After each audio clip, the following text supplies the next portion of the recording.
तो 3 महाशय है जिनको 2009 में नोबेल प्राइज मिला है।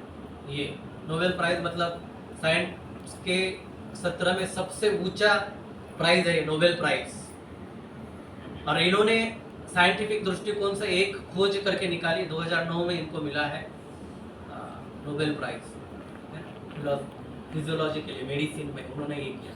तो उन्होंने हमारा जो डीएनए अभी सब लोगों को ये समझ में नहीं आएगा, लेकिन जितना आसानी से समझा सकता हूँ कोशिश करता हूँ। हमारा शरीर जो कुछ भी बना है उसका जो इंफॉर्मेशन है ना, हमारा शरीर का सबसे छोटा जो रहता है उसको सेल बोलते हैं, पेशी।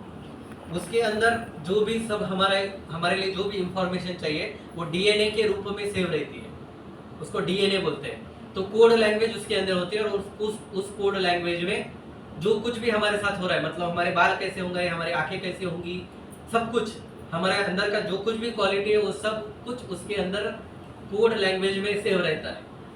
तो इसलिए जब जन्म भी होता है तो पुरुष और स्त्री का जब मिलन होता है तो दोनों के अंदर का जो डीएनए एक ही पेशी एक साथ मिलती है, और उसके अंदर का केवल कोड लैंग्वेज उधर जाता है, जिसको हम लोग बीज भी बोल सकते हैं। जैसे बड़ा वृक्ष बनता है केवल एक बीज से, तो उस एक बीज के अंदर सब इंफॉर्मेशन रहता है बड़ा पेड़ कैसे बनाने का उसके। उसी प्रकार से सभी जीवों का जो डीएनए है उसके अंदर उन जीवों को ग्रोथ होने के लिए, बढ़ने के लिए और सब कुछ उनके क्वालिटी के लिए उस कोड लैंग्वेज में उसके अंदर इंफॉर्मेशन रहती है। और वो डीएनए दिखने में जो है ऐसा क्रॉस दिखता है। जैसे कि कोई माता है जिसके लंबे बाल रहेंगे और चोटी बांधते हैं ऐसा कर है ना, चोटी बांधते हैं ना ऐसा कर। कलयुग में तो वो बहुत दुर्लभ हो गए, खुले बाल ही कलयुग का लक्षण है ना। चोटी जब बांधते हैं तो बालों को ऐसा करते हैं, तो वैसे डीएनए दिखता है। अभी उसमें उस डीएनए में एक उसका एंड है, उसको बोलते हैं कि उसको बोलते हैं साइंटिफिक लैंग्वेज में टेलोमियर।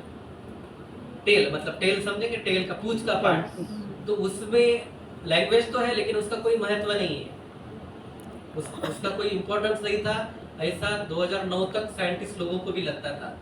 और ये कारण वो देते थे भगवान कैसे नहीं है वो दर्शाने के लिए, कि भगवान यदि परफेक्ट है तो उन्होंने जो कुछ भी बनाया वो परफेक्ट होना चाहिए ना। तो ये जगह पर ये डीएनए में ये पार्ट है ना, उसमें ये सब कुछ है लेकिन इसका कोई महत्व ही नहीं है ना, उसमें कोई कोड नहीं है या फिर उसका कोई जीवन में महत्व नहीं है।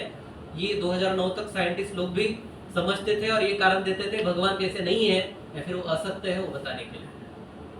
फिर इन लोगों ने इसके ऊपर है ना रिसर्च किया और उनको ये पता चला टेलोमियर ये पार्ट है उस डीएनए का जो एंड में रहता है, और ये पूरे डीएनए को नष्ट होने से बचाता है। जैसे कि हमारे समझने के लिए, जैसे हम लोग शूज की लेस बांधते हैं, लेस शूज की लेस है लंबी, उसका यदि एंड देखेंगे तो एंड में वो अलग से कुछ तो लकड़ी का या फिर प्लास्टिक का एक बना रहता है। यदि वो नहीं रहता है तो पूरा वो सिलाई उसका लूज हो जाएगा। तो वो जो एंड है वो टेलोमियर है। और ये जो पेशी है या फिर सेल जो है वो डिवाइड होती है, 1 से 2 बनते हैं, 2 से 4 बनते हैं, और निरंतर रूप से उसमें वृद्धि होती रहती है। तो कभी कभी लगता था कि ये अनलिमिटेड टाइम तक चलता रहेगा, लेकिन ऐसा नहीं होता है। कुछ 1 का 2 हो गया, फिर वो जो 2 बने 2 से 4 हो गए, फिर उससे वो हो गए, आगे आगे आगे आगे जब है ना 1 से अधिक सेल निर्माण होते हैं, 1 से अधिक जीव निर्माण होते हैं, तो एक समय ऐसा आता है फिर उसके आगे वो आगे कुछ भी बनाना पॉसिबल नहीं होता है, समाप्त हो जाता है। तो ये कैसे तय होता है? ये तय होता है जो टेलोमियर है, जो टेलोमियर मतलब जो टेल है, जब 1 से अधिक होता है तो जो टेल है उसका एक टुकड़ा टूट जाता है अगले इसमें, फिर धीरे धीरे धीरे धीरे वो टुकड़ा टूटते टूटते टूटते एक समय आता है कि वो बचता ही नहीं है, उसके बाद सब कुछ नष्ट हो जाता है।